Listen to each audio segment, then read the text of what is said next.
This is in our sub-series on imperialism. We're very pleased to have with us Michael Roberts to discuss the question of the changing relationship between the US and China, which has gone something from containment to confrontation, perhaps, in the next few years. So that's a really interesting subject. There's loads to discuss. If you want to raise a point, you can do after Michael has spoken. We've got some time for discussion and debate. Thank you very much for joining us, Michael. As you are aware, we have continual conflicts around the world at the moment, the latest one being in Syria. And these are military conflicts where people are dying and casualties rise by the thousands every week.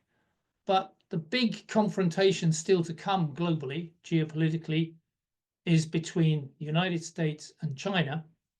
And I'm just going to give you a little account of why that's the case and how that's developed and what we can learn from it, because it's going to be the big issue of the rest of this decade, in my view. So I'm just going to share a few graphs with you, if I can.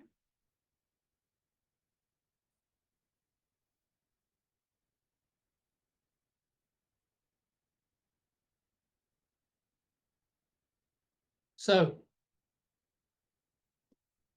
it's what I feel is the geopolitical contradiction of the 21st century, the challenge that the US has now facing it from the rise of the Chinese economy and state to the size that it has over the last 40 years. So let me start by quoting the still President of the United States, Joe Biden, who said recently, China has the overall goal to become the leading country in the world, the wealthiest country in the world, and the most powerful country in the world. I'm not sure if that's the case, but that's what he said. And then he finished by saying, that's not going to happen on my watch. So you'd have to ask yourself the question, in a world where people are freely trading and producing and generally getting on with their lives, how that could be stopped. In what way does he plan to avoid that? Is it a question of being better, being a bigger and more faster growing economy, a wealthier country than it is now, or a more powerful one? Is that how he's going to achieve it? But behind that statement by Biden is a fear that China will overtake the US and replace the US as the hegemonic power in the world presently. And yet we still know that the United States is very mighty. It's the most powerful in the world, if not quite the largest, depends on how you measure it, or market measures. It's still the largest economy in the world, although on other measures, it's smaller than China. It has the highest income per person of all the major economies, way, way, way higher than China. I just looked at the figures today, $80,000 per capita income in the US and only about 13,000 in China. It's a leader in many key high-tech sectors. And of course, its finance sector is by far the most important and largest in the world.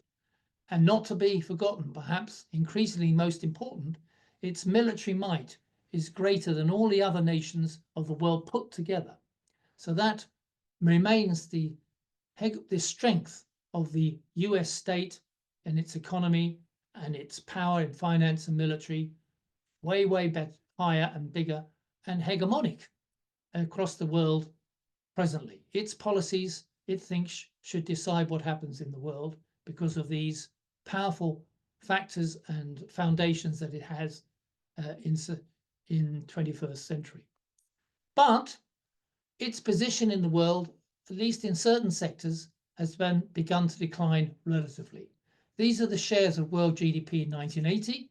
You can see that the US had about 27% of the world GDP in shares in 1980. China had less than 2%.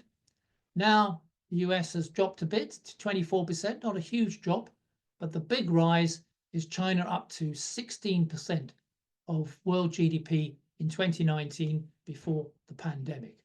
And if you want to compare that to another hugely populated country, just go down to India, which was in 1980 virtually the same as China.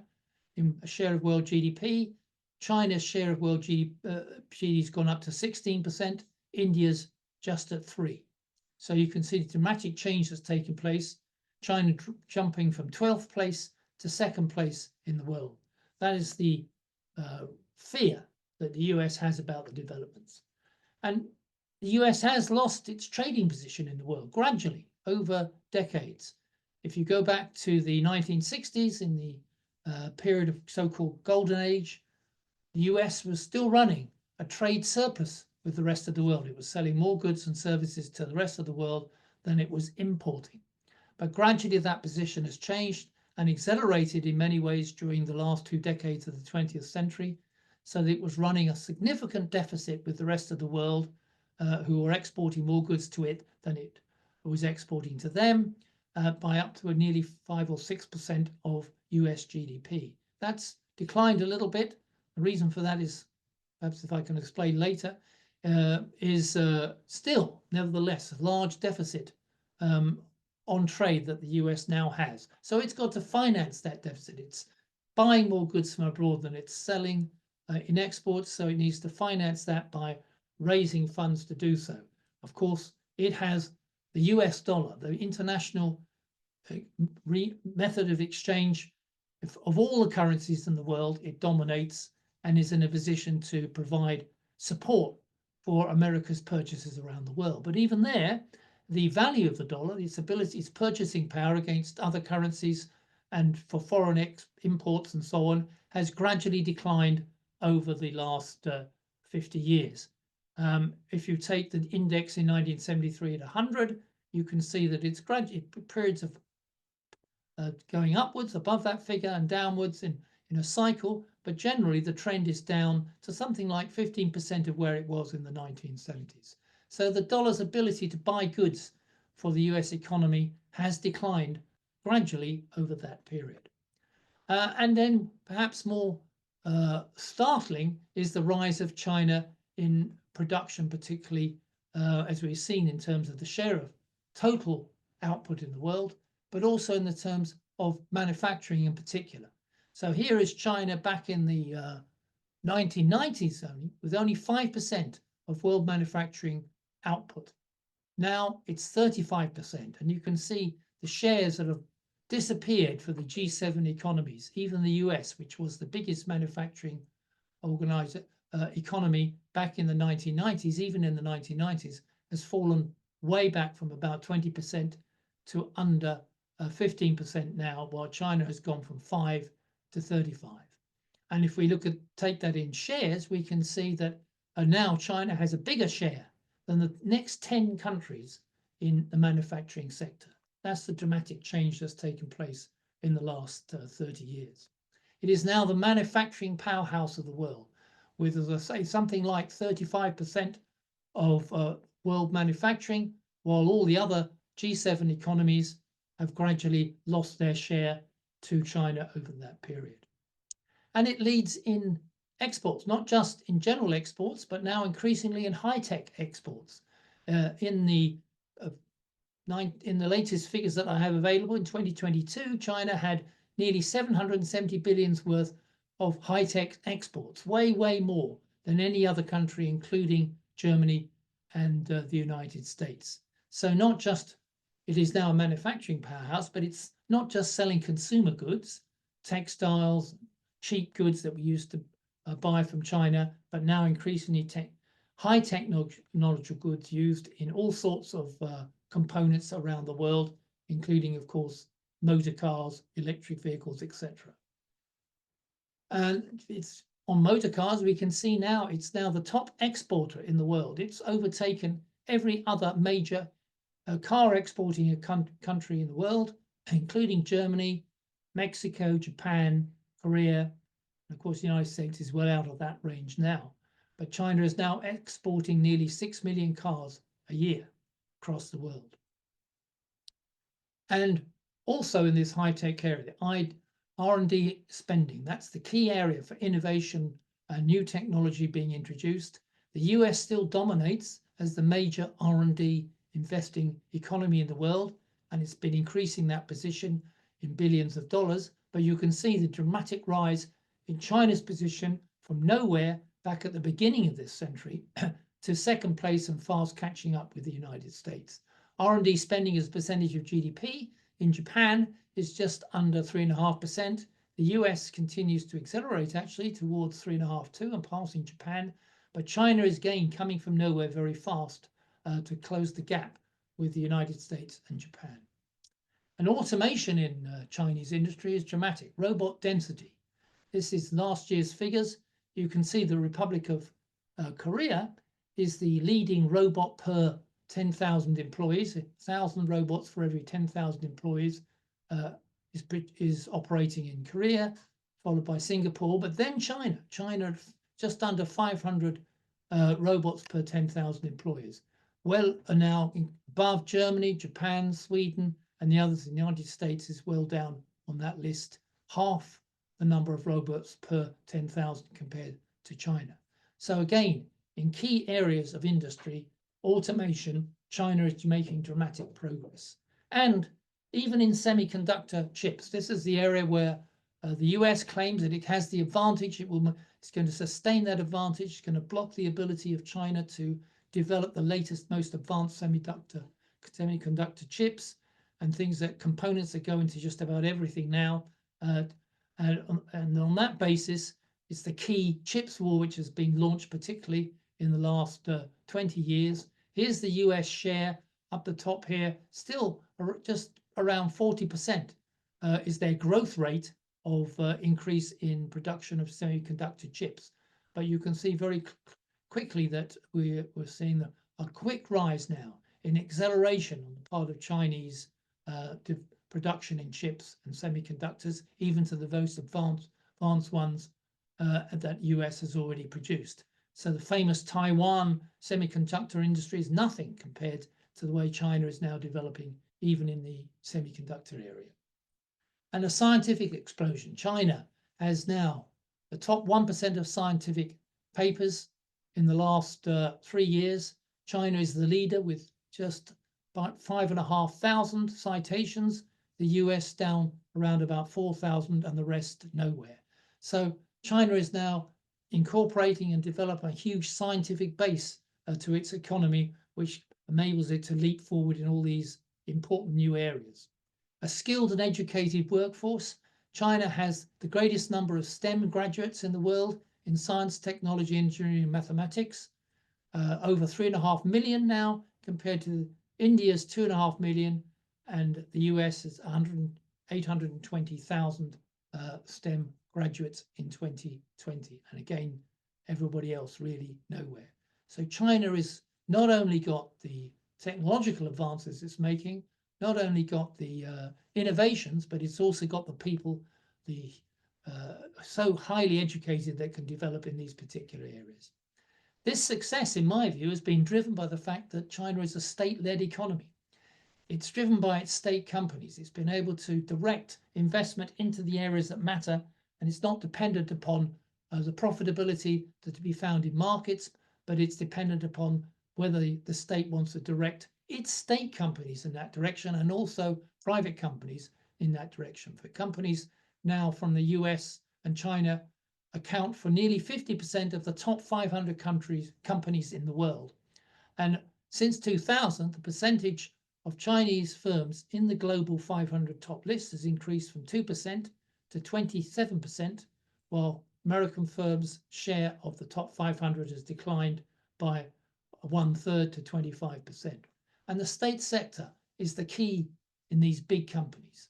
The majority of Chinese firms on that top list are state-owned enterprises. They account for 71% of the total Chinese firms on that list. 78% of total revenue comes from state companies, and 84% of all the assets come from these state sector companies in China. So this has contributed to the phenomenal rise that we've seen in the Chinese economy in the last 40 years, particularly in the last 20. The most important industries are run by state-owned enterprises: finance, energy, infrastructure, mining, etc. And the total capital of these companies, with some level of state ownership, not necessarily majority, but some level, is now 2/3 of all the capital of firms in China. There's no comparison with any other country in the level of state ownership and control as exists in China. But nevertheless, despite that process, China is still way behind in big areas. The US maintains important areas of supremacy, particularly its financial position. Its share of global assets remains. The US dollar is still some 40% of all global assets in the world, everything quoted in dollars, compared to the euro, which is mainly within the Eurozone area, at around 30%.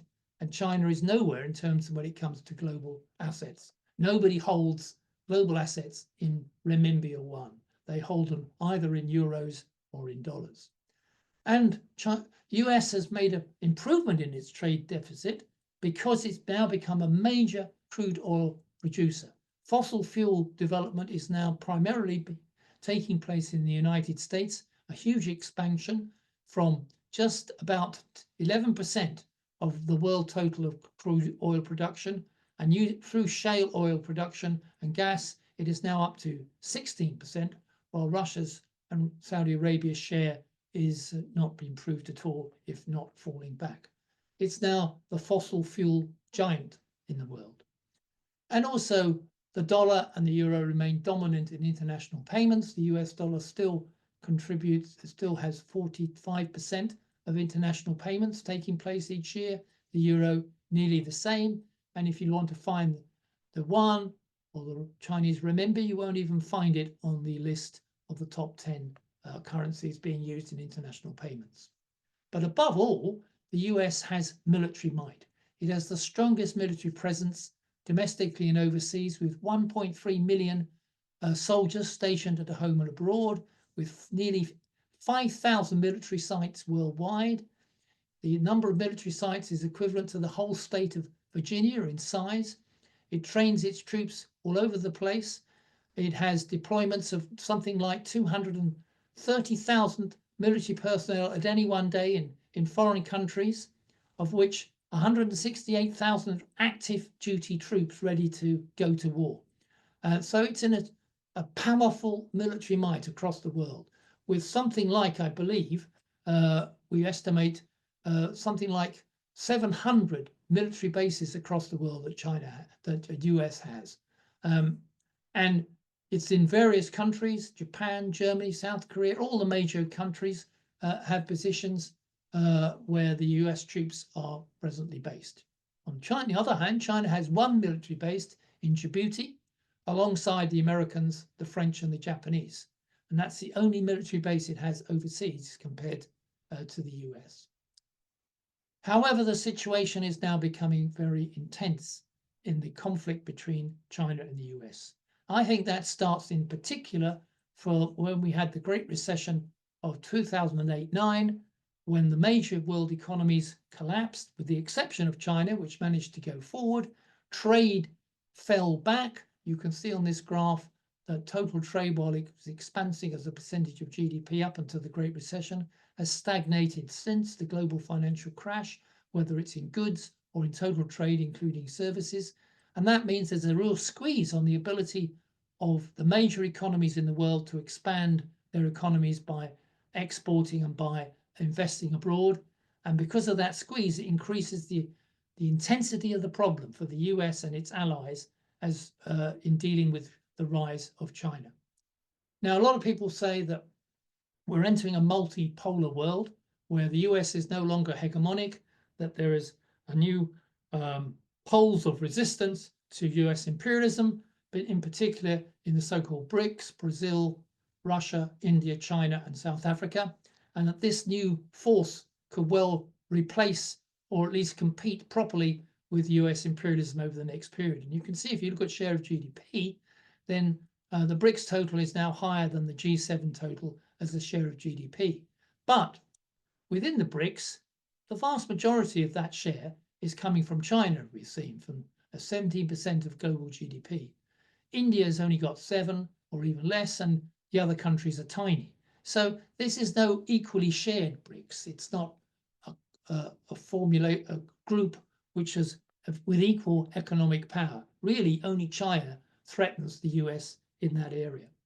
And if you look at the position of the change that has taken place between the G7 or first world countries in their share of GDP, 62% in 1974, now 44%.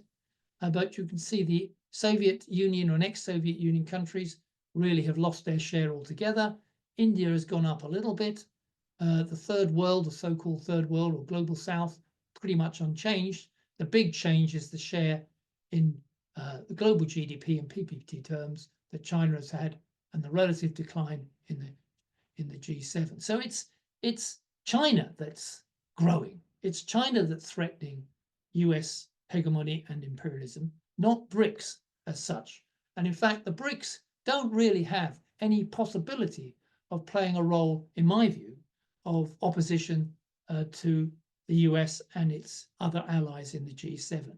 This figure just demonstrates it. Although other countries are apparently going to join the BRICS, maybe Egypt, Iran, Saudi Arabia, etc., it really will remain a very small economic force if you consider it as per capita GDP. You can see that the BRICS is way, way behind, including China, compared to the per capita GDP that's held by the US and its allies, as I mentioned before. So, and moreover, the BRICS are very diverse in population. China and India are huge.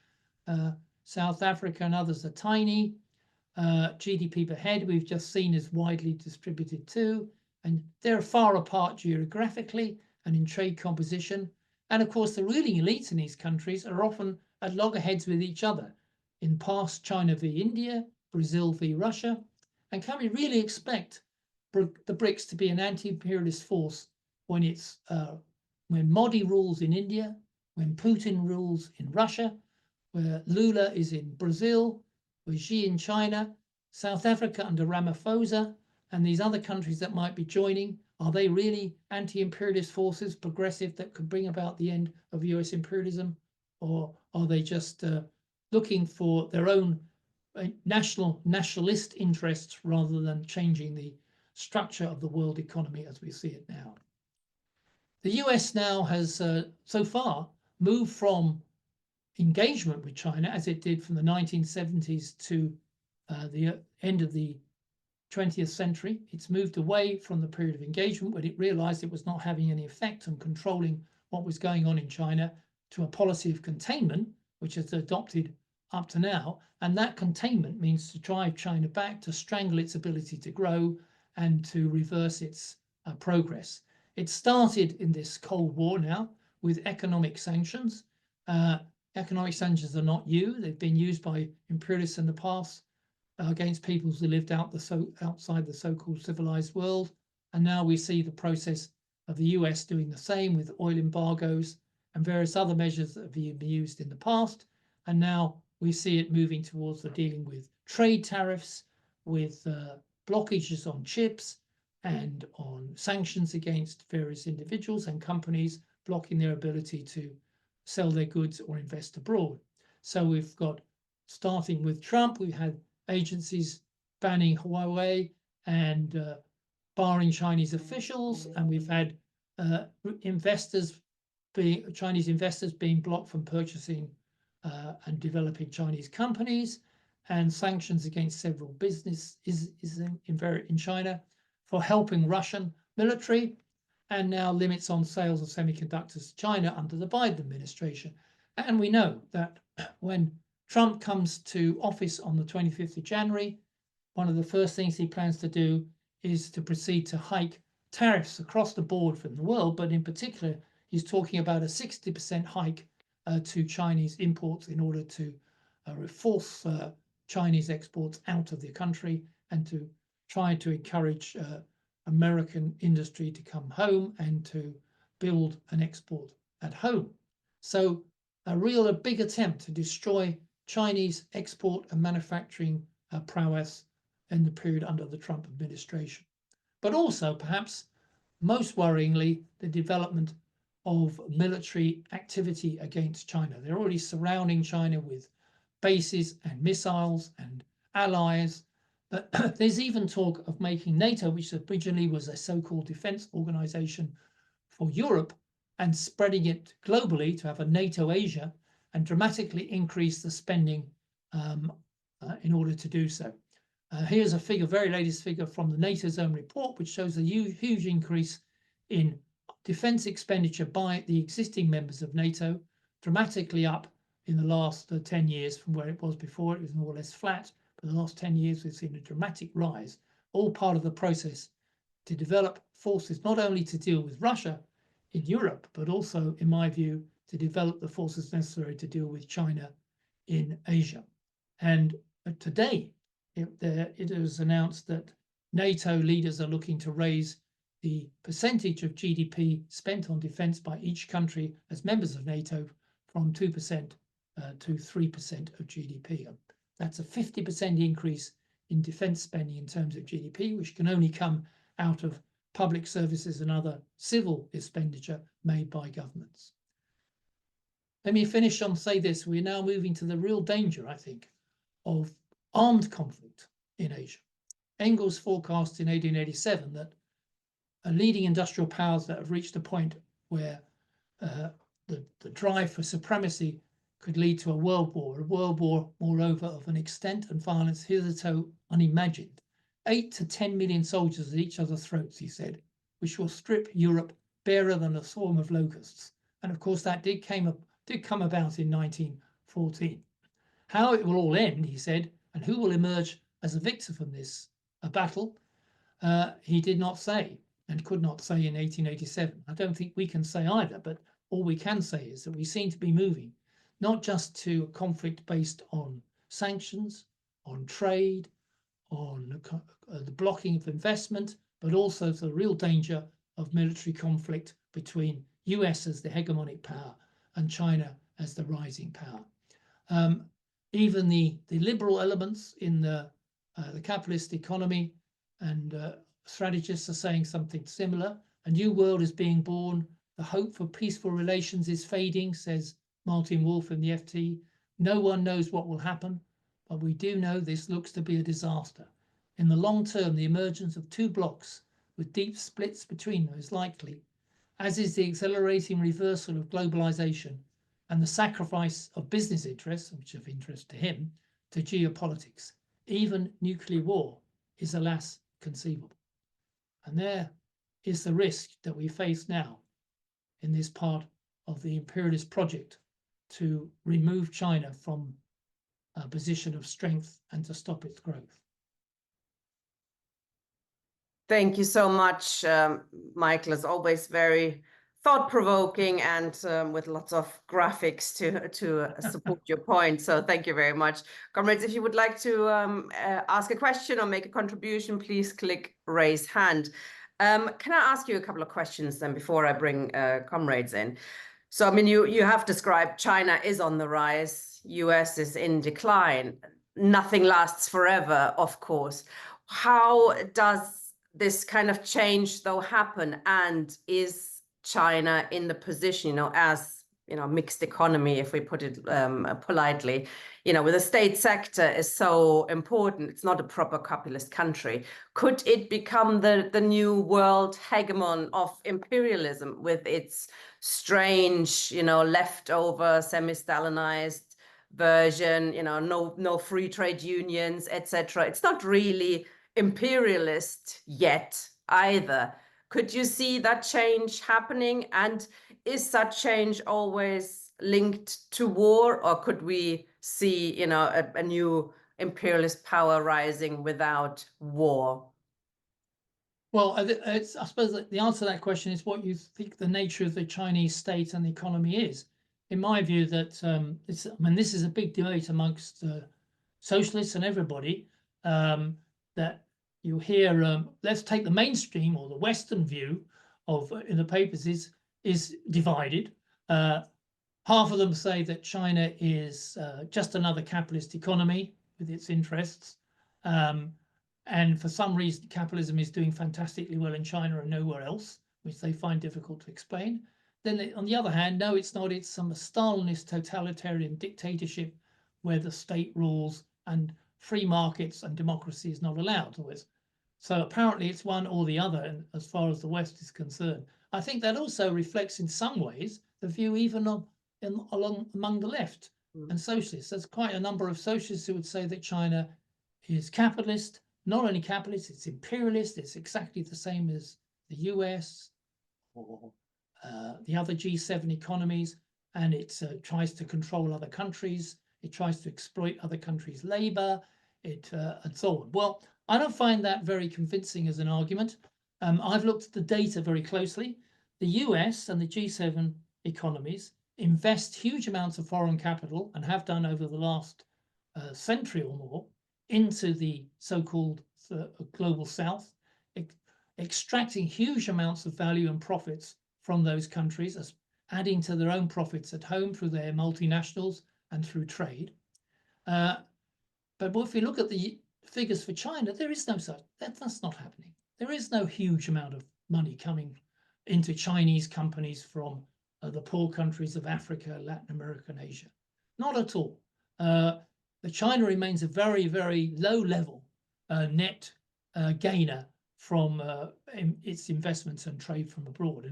And in far as we're concerned, in trade with the US and G7, it loses out. Although it has a big surplus, it actually doesn't gain any profits out of that at all. It loses profits through its trade with the G7. So in my opinion, it can't be considered imperialist in the sense that I would mean. Also, looking at military bases, I mean, it's got one base, one temporary base. The US has 700 plus. Other G7 countries have them. Britain has loads of them. They have an imperialist past. How can that be considered the same in the case of China? India's got more bases than China. So it doesn't seem to me that that's a very convincing argument. It's certainly not financially superior either. It can't dictate internationally with its currency and so on. Is it capitalist? Well, that's another big issue. In my view, I don't consider it capitalist. I'll briefly say why. That in 1949, there was a revolution. The capitalists and landlords were thrown out, defeated in China by the communist guerrilla army, peasant army, which came into the cities. Chiang Kai-shek and the Comprador army that was backed by landlords and the capitalists fled to Taiwan, where his remnants remain, blocked away. China nationalized their economy, introduced a planning system Soviet style. They changed that halfway through in the late 1970s to opening up a capitalist sector, a market sector, allowing foreign investment. But as I showed, the state sector still dominates in the economy and really drives investment. China hasn't had a slump. Since 1950, all the capitalist economies have had slumps. In 1974, 1982, 1990, 2001, huge one in 2008, and then the pandemic slump in 2020. In none of those great slumps across the world did China's production go down. So that demonstrates to me that it's not operating the same way as a capitalist economy does, that when profitability collapses, the economy collapses. Because China has a state-directed economy, it doesn't allow profitability to decide where it invests and what happens. And even the capitalist sector and the big billionaire capitalists, which exist in China, if they don't play ball, they find themselves disappearing. And that is the attitude. Now, that doesn't mean to say that China is any democratic state. It's certainly not a democratic state. Workers don't have their own organizations which they can independently express their views over what happens in China. Is decided by the Politburo, by the Communist Party leaders and the 100 million Communist Party members all the way down this great bureaucracy. So it's certainly not a socialist society or a democratic socialist society. But on the other hand, in my view, it's not one that operates on the capitalist basis. And that's partly the reason for its success. I'll finish on this, Tina. A planned economy with state-led investment has shown how it can develop an economy from nothing. Compare it to India. India hasn't gone down that road. It's very much a capitalist economy with markets. Where is India in the world? Nowhere. Nowhere. It's not even competing in any particular area at all. And it cannot compete, and its poverty remains dramatic, while China has got rid of poverty, at least at World Bank levels, for 900 million Chinese in the last 40 years. So there's something significantly different about the nature of China. Not socialist though. That's for sure, isn't it? It would be. It No. would be. But it perhaps it But can it's give not, us a little bit of hope. is it black and white, you see? Oh, yeah, It's exactly. not socialist, it's not capitalist. Oh, I get this question. If it's not socialist, it must be capitalist. If it's not capitalist, it must be socialist. No. Read your Marx, read Critique of the Gotha program, and you'll see there's a process of transition takes place. Yeah. China is But do in you think? transition, but is it going directly to socialism or is it stuck? That's a matter of discussion. Do you think it could take on the US? You know, is there a frontation coming as well, and will it be in a war? I don't think it. Well, it's not. If it's going to take on by, you mean, can it defeat the US militarily and financially? No, I don't think it can. Can it defend its own national interests and its economy and its the lives of Chinese people and maintain their standards of living? I think it can, but it's not going to be easy if China faces an all-out attack financially, militarily, and trade-wise by the US. But I mean, a military conflict between China and the US is just frightening for the world. I mean, this is a disaster. Who knows where that might lead to? And hopefully that's not going to happen. But if it remains at the level of a Cold War, then I think China can survive, but it's not going to defeat the United States. Take over the world. Yeah, no, I can't see that either. Thanks very much, Michael. I'm going to ask Anne first. Hi. You're muted. Okay, thank you. So thank you very much, Michael. That was very interesting. By the way, I read your blog on Ireland and the potential end of the Irish form of economy recently, and included some of your information in an article I wrote on the Irish elections, and it was very useful. So what I wanted to ask you, there are two things. Firstly, what do you think the impact of Trump's policy of bringing the corporations home, how do you think that will interact with the overall aspiration to, to keep China down? Because obviously, if they return home, that opens up new opportunities for Chinese investment, I would have thought. And then the second thing is, I suppose this is quite a big question, really. It was interesting what you're saying about a bureaucracy, a bureaucratic plan being able to solve the problems that emerge with capitalism and the kind of the traditional forms, classic form of capitalism. The problems that emerge are being resolved by the Chinese bureaucracy. When you compare that to the situation in the Soviet Union and how, it as a bureaucratic plan created enormous waste. I mean, I'm not saying that there's a straightforward answer, but it is interesting. I mean, like, you're absolutely right. These kind of hybrid economies were predicted as being something that would happen. I suppose I think are happening because of the failure of the working class to defeat capitalism. We're in this kind of situation, a kind of a stuck situation, but the kind of stucknesses are interesting in and of themselves, because yes, it seems to be a very efficient economy, whereas you wouldn't expect the bureaucracy to be so efficient. I mean, even looking at how government, in Ireland or in Britain, elsewhere, operates, they're often very slow to be able to deal with things. Things stay the same for a very long time. Anyway, that's just my 2 points, Michael. Thank you very much. Michael, I'm going to take a couple more if that's okay. Yeah. Or would you rather, because we've got quite a few people with their hand up. Ian, please. Thank you very much. It was a fascinating talk, and also I thoroughly enjoy both your blog and your articles in Weekly Worker. There's a few things that went through my mind as you were speaking. Firstly, not only is there a vast amount of stuff being produced in China, but the quality of it is increasingly good. This was something you didn't see in the Soviet Union, where the quality of Soviet products was universally awful. If you just take Chinese motorbikes, for example, in the 50s and 60s, they were producing those dreadful Ural things in their own version, which was basically a 1940s BMW that had been ripped off. And now they're producing sort of world-class things that are challenging the Japanese motorbikes. And the same goes with cars and all sorts of other stuff. And that's one of the reasons why it was impossible in the Soviet Union to enforce quality, was because it was almost impossible to exert any real discipline over the workforce, except with the threat of violence, as it were. And you can't really make good stuff with just threatening people with violence or whatever. And so Soviet workers worked badly, always, as their only form of resistance.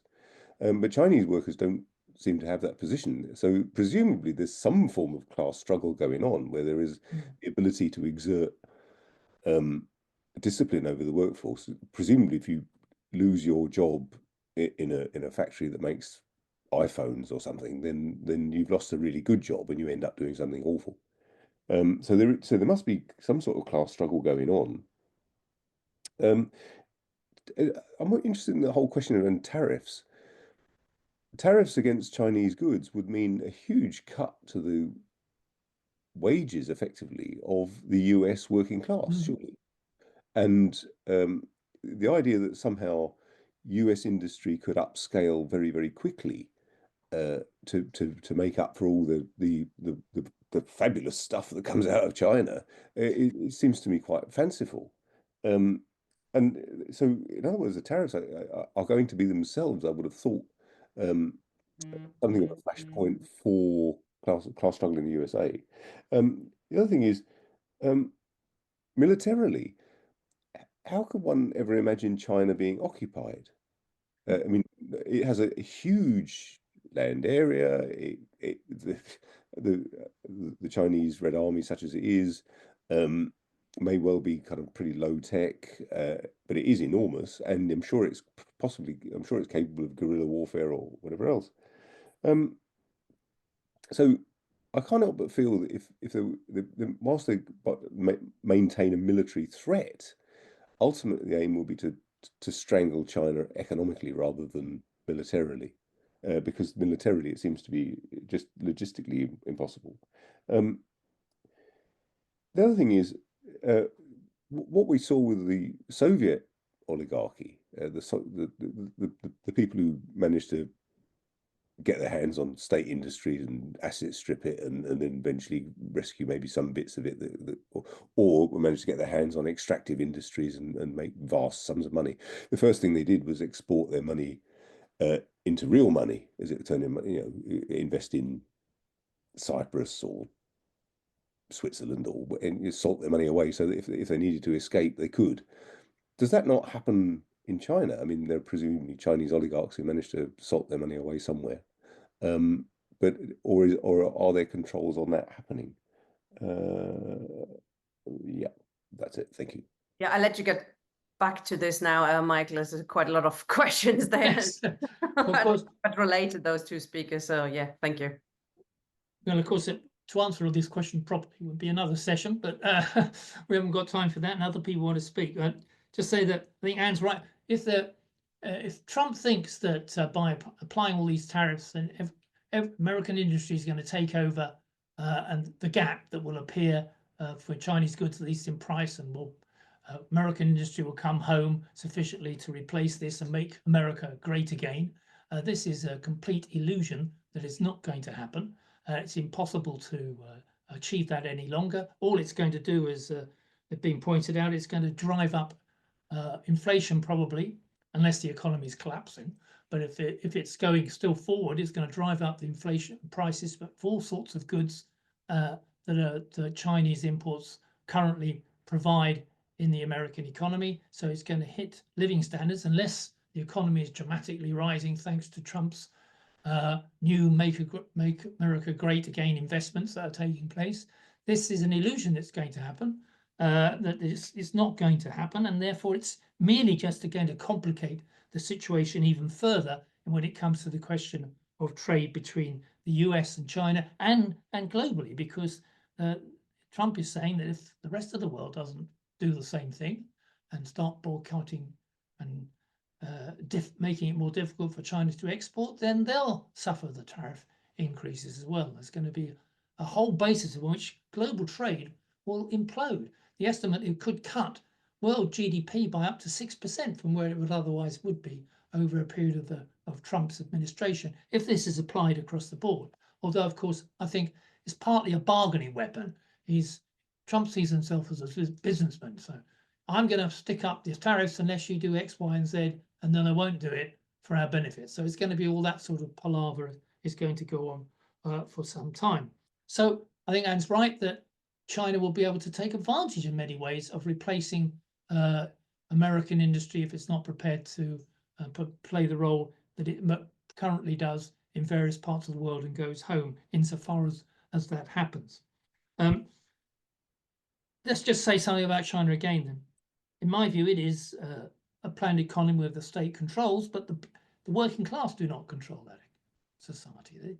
There's no independent working class organizations that can do so.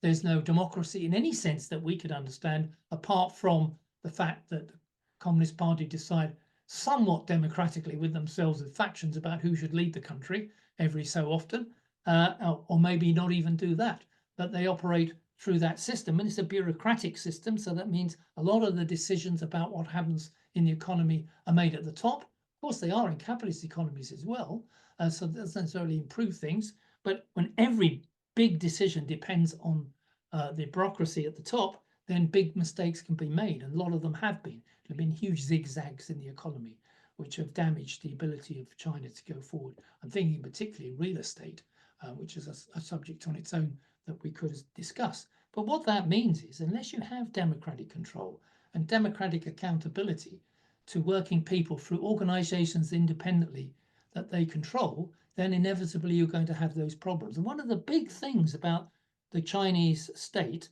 we talk about Chinese leaders and all the effort not being imperialist, but they're not internationalist. They're not appealing to the working class of the capitalist world to overthrow their governments and establish socialism. Quite the reverse. They wish to preserve the status quo. They don't want any trouble. They don't want the working class to overthrow the United States administration. They really don't. Or the British, or they want everything to be nice and steady so they can just go on developing their economy and maintaining their position. What we have now is US imperialism preparing to try, as Ian said, to destroy that stability, destroy the economy. And why has Syria collapsed? Because its economy collapsed. Why did the Soviet Union collapse? Because its economy collapsed. That's the aim of US imperialism over the next 10 years, to destroy the Chinese economy. I don't think they can succeed, but they're going to make big efforts to do so. And that's the purpose behind them. Billionaires in China, well, as I say, there are billionaires and they operate and often in close connections with the Chinese bureaucracy and leadership. But on the other hand, if they don't toe the line, they soon find themselves in great difficulty. That doesn't happen in the US. It's the other way around. Billionaires control the state.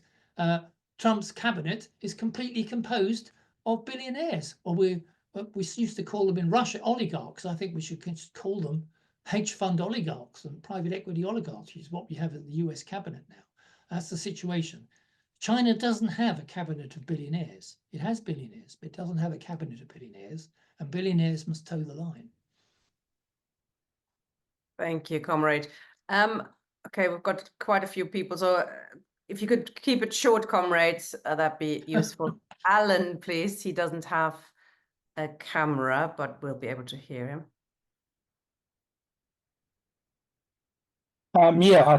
That's a pretty good overview, I think, of the situation. I would agree with Michael about the nature of the Chinese state and its wider economy. We can all have our terms we want to use to describe it, but it's not just an economic question, I don't think. I think it's also a political question.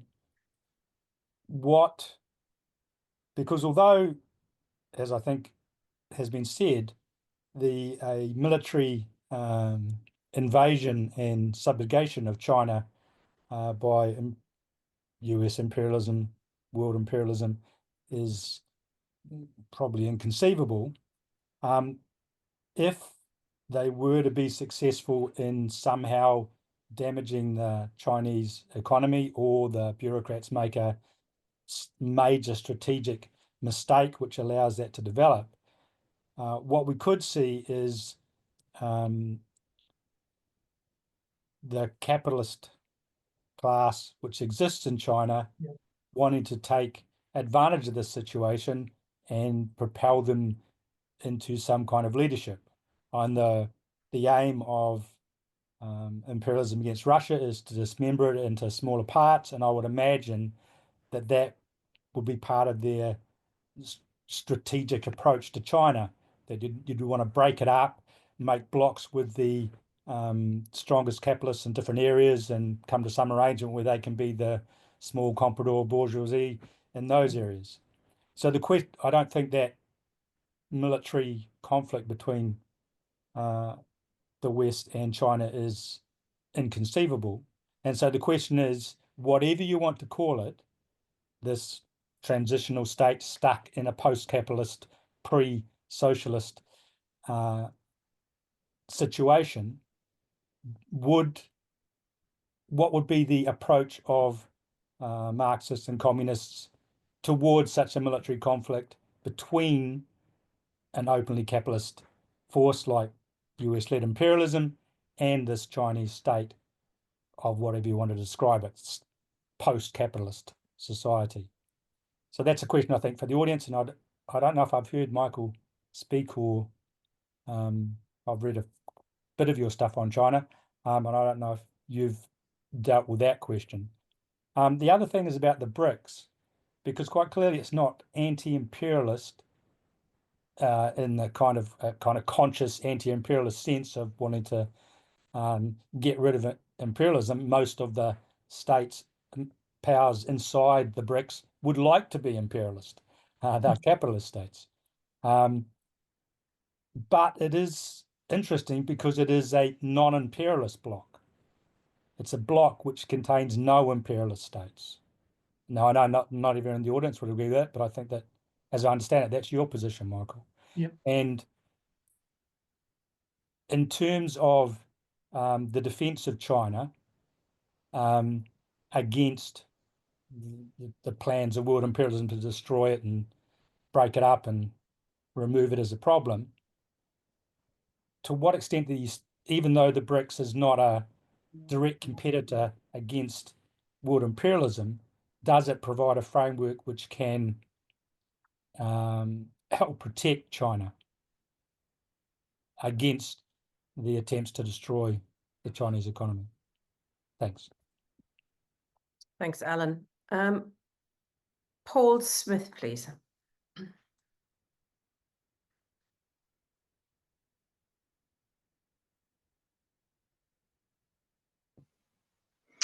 Right, thank you, Michael, for the talk. Hi, I Paul. really enjoyed it, and I really liked what you were saying about China being neither capitalist or socialist. I thought that was nicely put. I mean, this part of my mind says, well, let's look at the arguments. I think you began to address those well. I'm more inclined to think of the China as being some kind of hybrid between Stalinism and capitalism in some way. I don't know if that fits into what you're saying. Maybe not. But my questions were actually preempted by Ian's questions about the effect of Trump's tariffs on the working class in the States, but also thinking about the working class in China as well, what kind of effect they might have in terms of the development of class consciousness. I mean, it seems to me that if the standard of living of workers goes down under Trump, that should have some kind of political consequences. You know, I'm just wondering what you think of the potential in the coming period, especially as in the run up to a war, which I see as being pretty well inevitable, given after Trump's exhausted the right-wing potential of attacking immigrants. Where else is he going to go except to attack China? But that's a political matter, not an economic one. But anyway, those are my questions. I'll bring Marian in as well, and then back to Michael. Hope that's okay. Yeah, I mean, I'm glad we're starting to be a bit more dialectical in our understanding, because that's what's been missing in a lot of people.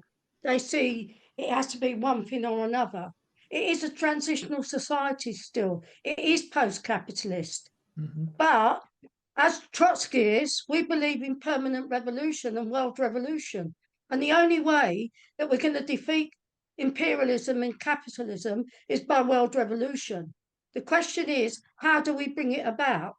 Now, obviously, if we in the imperialist countries can build a mass anti-war movement and can build opposition to the capitalist system, then we're playing our role in what needs to be done.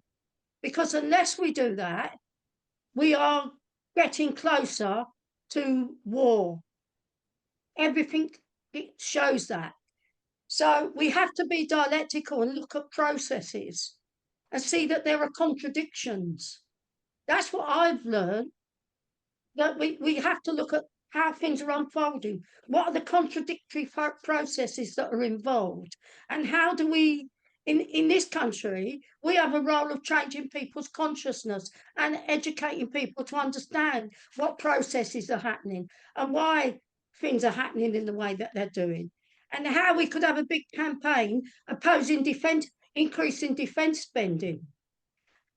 And start a big campaign to make sure that there's proper mental health services, that kids are not being murdered by their parents because of the lack of supervision, and having solutions for working people. This is part of it. It's not just what happens in Russia, China, or America. That's just one part of it. You've got to look at the whole world and the different different types of society that there are. I.e., in the olden days, we would have talked about the three sectors of world revolution. So this is what we have to do. We have to look at the world as a whole, the system as a whole, how it's broken down, and how do we change it. Unless we do that, we're not going to achieve much.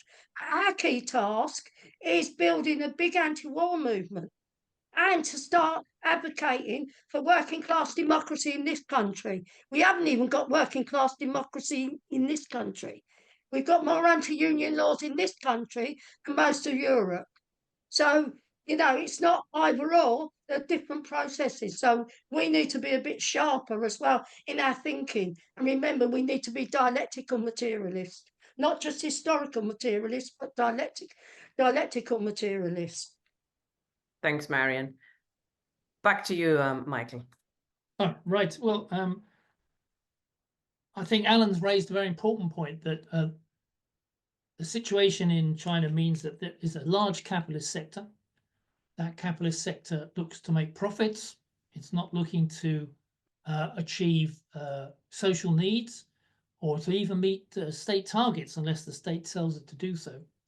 And that sector would be very keen, particularly the top echelons, particularly in the financial part of the Chinese capitalist sector, to have Chinese economy as a fully capitalist one. So that is the hope of the US imperialism, that they will, as you say, weaken the Chinese economy so much that the existing bureaucratic leadership or the leadership of the Communist Party, such as it is now, loses popular support.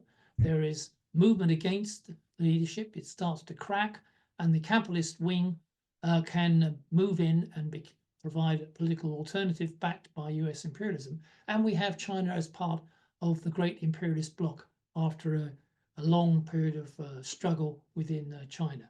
That is the aim in the case of US imperialism when it comes to Russia. They wish to bring down the Putin regime and replace it with a pro-Western regime. They will call that democratic, but of course that's just a loose phrase, a fig leaf over what's intended. It's that they should act in the interests of US imperialism. And that, so there is that pro-capitalist wing. It's not a small, not an insignificant factor. And the position of the Communist Party bureaucracy in opposing that depends on their ability to sustain the economy. So far, they've been able to do that sufficiently. So although there is continual class struggle in China, as there is in every country, there are hundreds of protests and strikes over each month in China, in local areas and so on, usually against local officials, against local managers. They take action to remove them on the spot. Sometimes the police intervene, sometimes they don't. So that level, at a local level, there are continual actions within China against employers, particularly in the private sector, by the way, where pay is generally less than it is in the state sector, but also against officials in the government and so on. The Chinese leadership is not too worried about that as long as it doesn't threaten the Chinese state at the top. But that process is bubbling away all the time. Workers are exploited in China. Workers have to go to work and they have to produce value, both for the private sector and for the state companies. So when you have exploitation, you have class struggle. That doesn't disappear. We don't have a completely socialist system in China. You can't have it, in my view, in one country. You can't even have it in the United States unless we make it internationalist. And there I agree with Marion entirely. Unless we have an internationalist change where the major economies of the world come under the control of the working class and its organizations, and they can plan cooperatively, then the class struggle will continue in all these countries, particularly when they're based on this national level, even in countries that are being relatively successful in their economies, like China. And that means also that the BRICS, in my view, can't provide that anti-imperialist force in any significant way. They're merely coming together to defend themselves against US imperialism. Some people call it the axis of resistance. So it's not an internationalist approach on the part of the BRICS. It's a coming together to resist US imperialism, to try to find some ways to trade without having to use the dollar, and so on, finding various methods to sustain their economies without allowing US multinationals and US financial sector to take them over and dominate them. And so that's as far as it goes, really. China can go further because it has a different sort of economic system which enables it to do that. And so that's why I see the significant difference in China. That's why the US hates it more. I see on the chat line a few people have mentioned, well, China does buy foreign companies and tries to get resources out of places in Africa and so on, setting up companies, investing and so on. Yes, it does.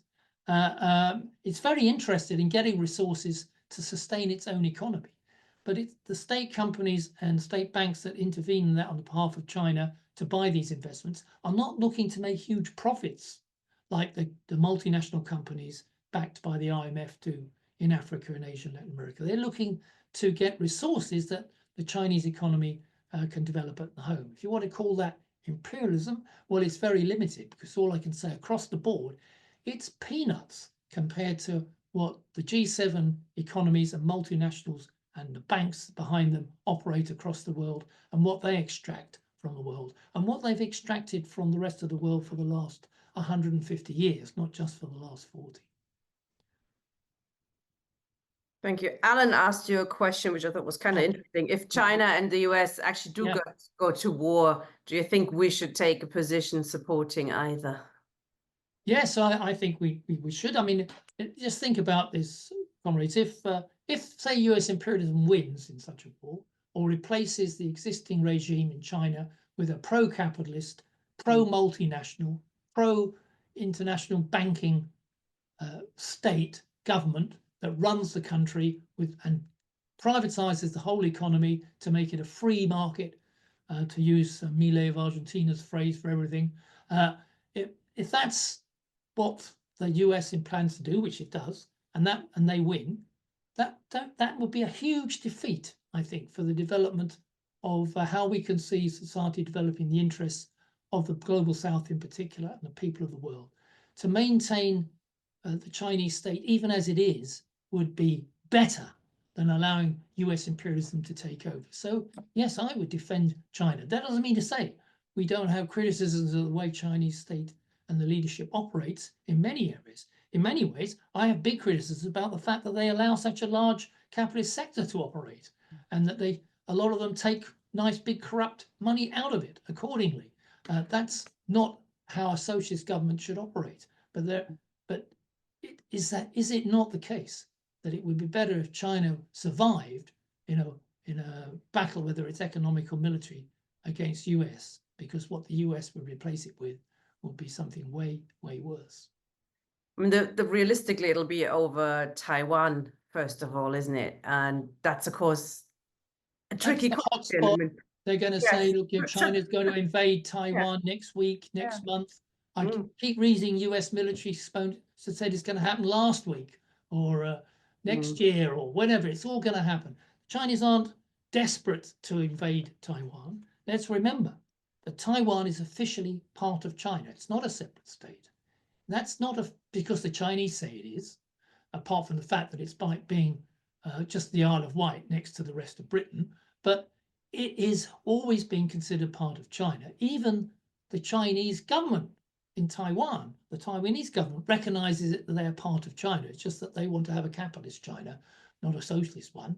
And that on top of that, it's recognized by the UN and the United States. But nevertheless, apparently, China cannot operate in the mainland China, cannot operate and comment on what happens in China or support people who want to bring about complete integration, because that is interfering in Chinese democratic affairs. So what we do is we put a load of missiles on Taiwan and we build up the Taiwanese army. Of course, the Taiwanese army couldn't possibly defend a Chinese invasion, but we look to perhaps provoke China into doing something which will enable the US to organize a much more intense campaign. Just imagine, it's a bit similar to Ukraine, that Ukraine provokes all kinds of situations against a minority within the Ukraine territory of Ukraine.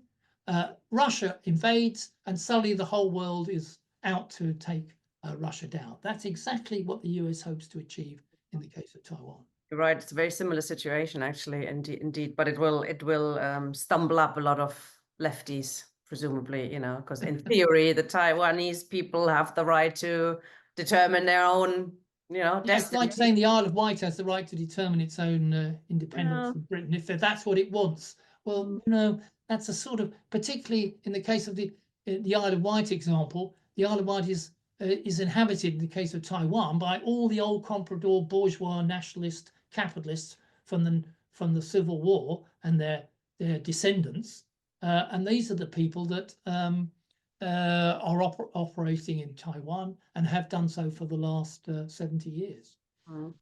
Well, it'll be a subject that'll come back, no doubt, very, very soon.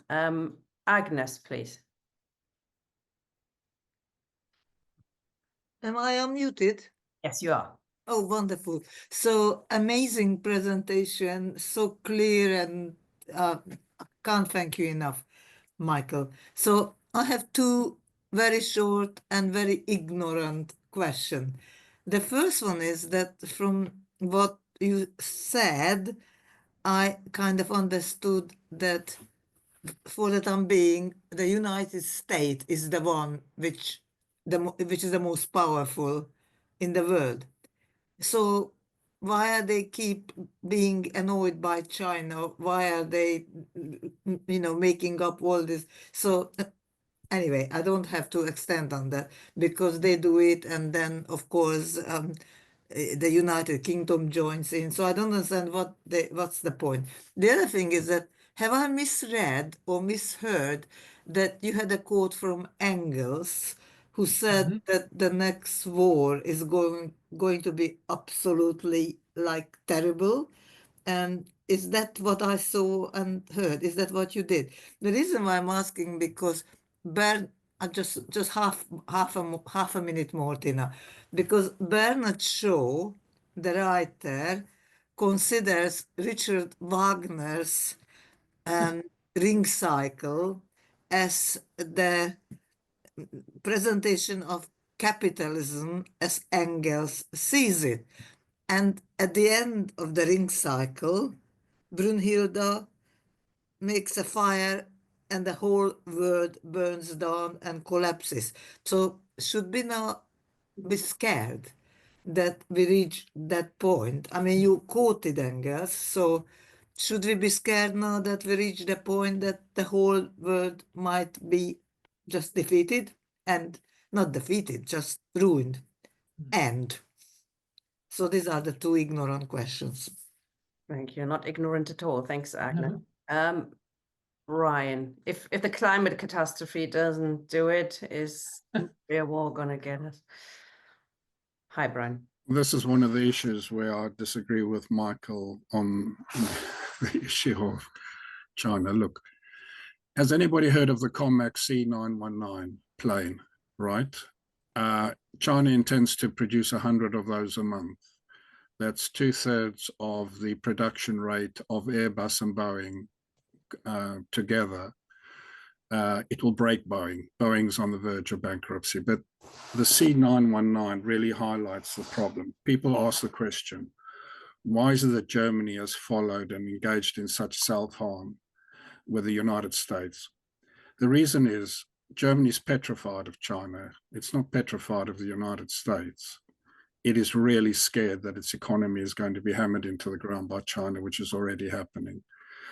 Why does Trump talk about 50% tariffs? Because the US economy is 50% uncompetitive. If you take TSMC's new fab, that's the place where they produce chips in Arizona, the cost of producing a chip there is 50% more than in Taiwan. Mm-hmm.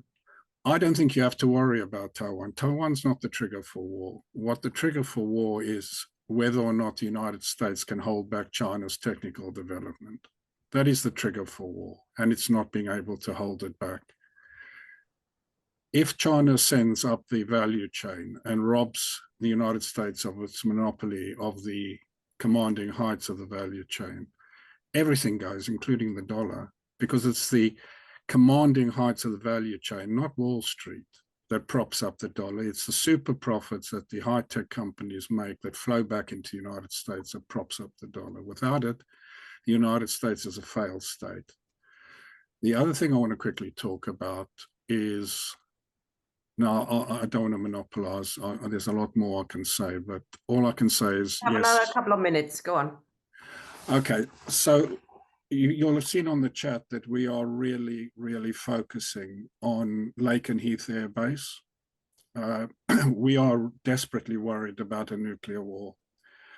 And the United States Air Force is about to base nuclear weapons at Lakenheath once again. That's where a lot of the original cruise missile, nuclear-tipped cruise missiles were based. So that is one area that I think you in London should need to be focused on and come and join us. And there's going to be an invasion of Lakenheath sooner or later, Greenham Commons style. So the world is in a very precarious position. My own feeling is that the United States has failed to hold back China. It has failed to do what it did to Japan. Everybody looks at Japan and thinks it was the bust in the real estate that caused the lost generation in Japan. No, it wasn't.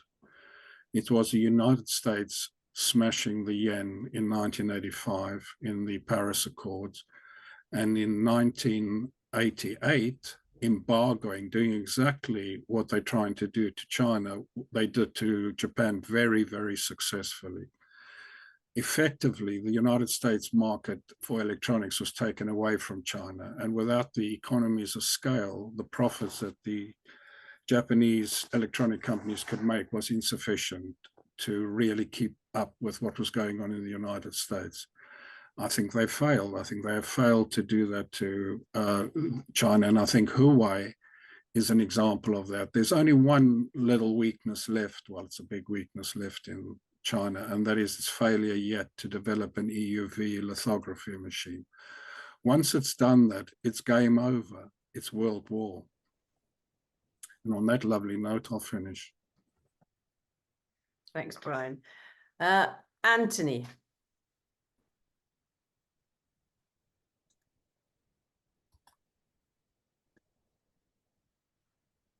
You're muted, comrade. Yeah, I got it now. Can you hear me? But stressful Yes, way, but however stressful each time. I think there has to be a debate on Stalinism. That's basically one of the contradictory things. Because the socialist revolutions occurred in the third of the world because capitalism could not develop the productive force. But the reason you had Stalinism, they were in backward countries. But it's only capitalism where money's dominated. But in the worker states, even under Stalinism, money's playing more of a role because of the world economy. So distinctions actually have to but I think the problem is there's a lot of impressionism about we need to have discussions on Stalinism on the foreign policy, because these debates are nothing new on the BRICS. What was the big dispute on the Chinese Revolution in 1925? Stalin wanted to put him out of liquidating into the Kuomintang. Trotsky said you should fight imperialism in the United Front with the bourgeoisie, but keep your class and political. And that's what the Chinese bureaucracy and Russian bureaucracy are doing, are using the trolls of the semi-colonial mass and the national bourgeoisie, because imperialism wants to get the whole third world or global south recolonized and mass privatization. So, you've seen it again. What's actually happened now? They've actually had that. They've lost that. You've seen the Syria revolution confirmed. Pilgrims got rid of Assad. The capitalism. They've done a deal with the fundamentalist elements of the Chinese and Russian bureaucracy and sacrificed them. And now imperialism can lose out there. The only thing I can remind despite his faux campism is imperialism's losing out because they want it being privatized and the total world dominance. And the bureaucracies it can only keep its role for a nationalized economy. But the problem is, as Michael said, it's a bureaucratic control. But the problem with Michael is you're a bit eclectic. Some aspects you talk about the planned economy, and you should make the central thing, like Trotsky said, what a planned economy can do. Not in the abstract words of capital, but in the actual, in the railways, in the bridges, and this is central planning. The difference was what I think Ian said here was about the technique, and it wasn't Trotsky argued against that. It wasn't just because the workers were oppressed that they couldn't produce the goods. It's because they got education, free healthcare. They had to give, because and I think the working class are the ruling class because they've expropriated capitalism. You cannot have a separate state between capitalism and you can't have a state that's neither capitalism nor workers' state. And that's why we have to talk about degenerate workers' states. And that's why we've got to talk about there's elements of bureaucratic collectivism, which elements of that in your approach to that. Michael, and some of your loose life, but when you're talking about exploitation, what it is bureaucratic pillage, and that debate in the American Socialist Workers' Internal Bulletins on that debate with Chapman. And what he said, we defend what's in the interest of the working class, nationalization, fight against colonialism. But what we don't do is when they do deals with imperialism, or they suppress workers' revolts, or they suppress, for example, when they support the American imperialism, Taliban, Trotsky, that's the greatest service to the workers' state. Because if you're strengthening imperialism in the semi-colonies, they're going to come after you to overthrow you in the planned economy. A lot of these arguments are new and in defense of Marxism. The big danger is even nobody's talking, as Marion said, about fighting against the imperialist war drive, because the dominant pressure in this country is imperialism. At least CND's moving now. But the next big danger is adapting to Stalin, and we should not be impressionistic. Stalin does not want the end of world capitalism, because world capitalism they'll be out next. We're not capitalist. Stalinism can go first. We'll overthrow them first. But look, as Mary said, let's see what that's where Mandel's triangular struggle goes. I'll talk about that. Thanks, Anthony. Thanks, Anthony.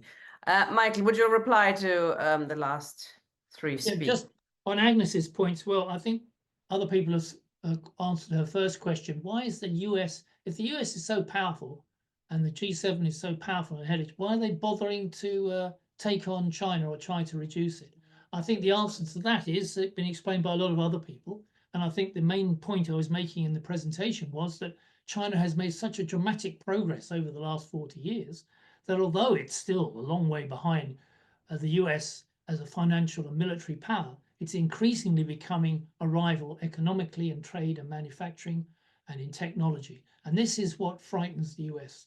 And it's a massive, massive country, the largest populated country in the world, which is moving in a huge way forward. And it doesn't go along what the US wants to do. It's not, as Brian said, it's not a Japan. It's not in India. It's not a Brazil. It's not playing ball with the interests of US imperialism. They hoped it would. That's why they invested in it. When Deng opened up the economy in the late 70s, they invested there. US manufacturers went there. They looked for the free market a part of the economy to provide an opportunity for capitalism to develop in the interests of America, but that did not happen. And as a result, they've now had to go away from a policy of engagement, was the phrase used, to a policy of containment. And I think, as somebody suggesting now, to a policy of destruction. The aim is to reduce and reverse the gains that China has made over the recent period. And that's now the policy. So the danger is that in order to achieve that, they might even resort to military activity and conflict. And so my quote from Engels was to remind us what Engels, looking ahead, when he saw the rival imperialist powers developing, when UK was declining relatively to Germany, to the US and France and so on, that there's a real danger that we would see an imperialist war between the major imperialist powers trying to divide up the colonies and, above all, to control Europe, which is what we had in 1914. So he forecast that horrible danger.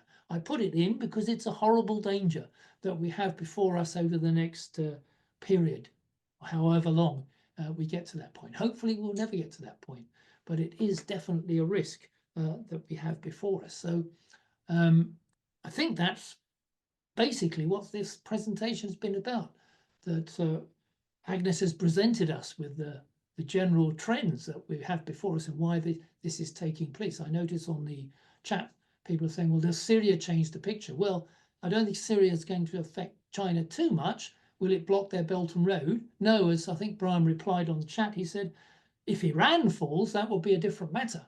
And of course, as we now know, the US imperialism's aim was to wipe out all the countries in the Arab Spring of 2010, which formed secular governments for a brief period of time, and replace them with governments in the interest of imperialism. They've wiped them all out, one after the other, with the help and encouragement and support of Israel. They've managed to take out Syria now. There's only one left in the Middle East, and that's Iran. Bit of a handful, rather a large population, rather well organized, had a revolution, which, whatever you might think about it, has a certain level of support, even though the mullahs are probably hated in Iran. But this is not going to be such an easy nut to crack. But that's the next danger that we face. Russia is the country that is lost from the loss of Syria, not China, in my view.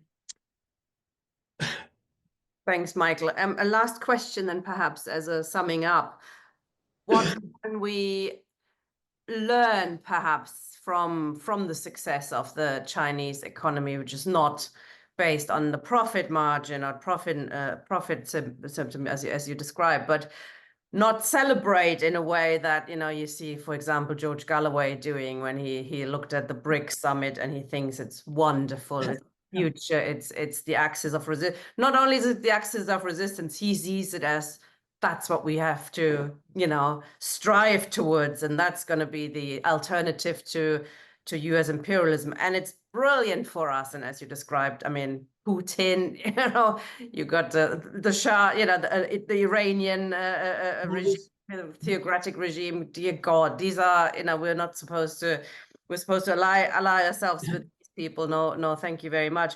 So not celebrate like that, but is there something that socialists can learn from that, from the way that the Chinese economy runs, or is a lot of it based on, you know, the total oppression of the working class? Is that part of the success, and you couldn't actually replicate it if you were, you know, basing yourself on the democracy and the rule of the working class?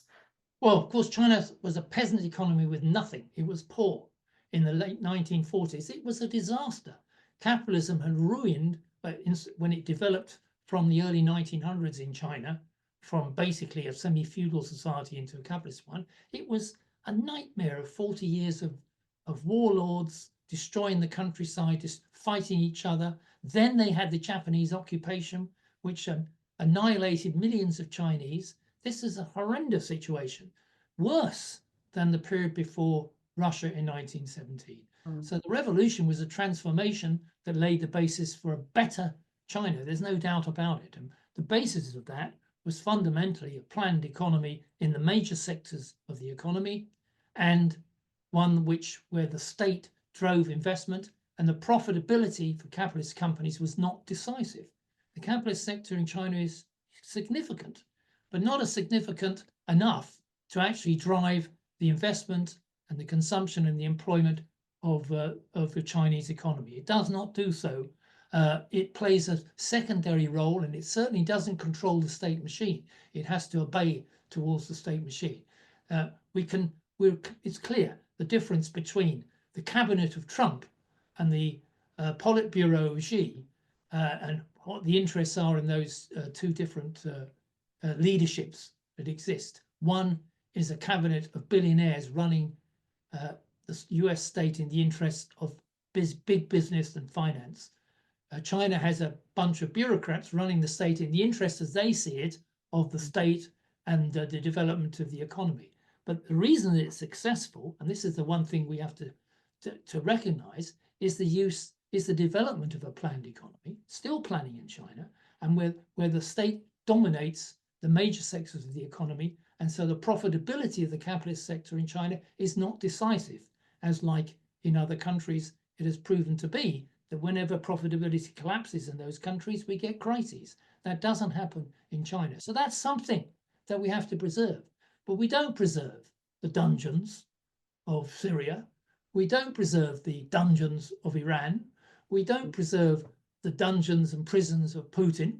And if George Galloway thinks that that's who we should look to, then I think that's not what socialists should approach when they're thinking about the question of what we do defend. We defend the internationalism of the working class, the aim to get rid of capitalism, planned economies, and public investment in the interests of social need. Absolutely. Thank you very much, Michael. Absolutely fascinating session. Thank you very much for thoughtful contributions from the floor as well. This is an ongoing subject, no doubt, and we'll probably ask you again in a few months' time. Michael has to finish his book first. I'm really glad to hear he's doing another book. Perhaps we could invite Put the slides on the chat for everybody. Yeah.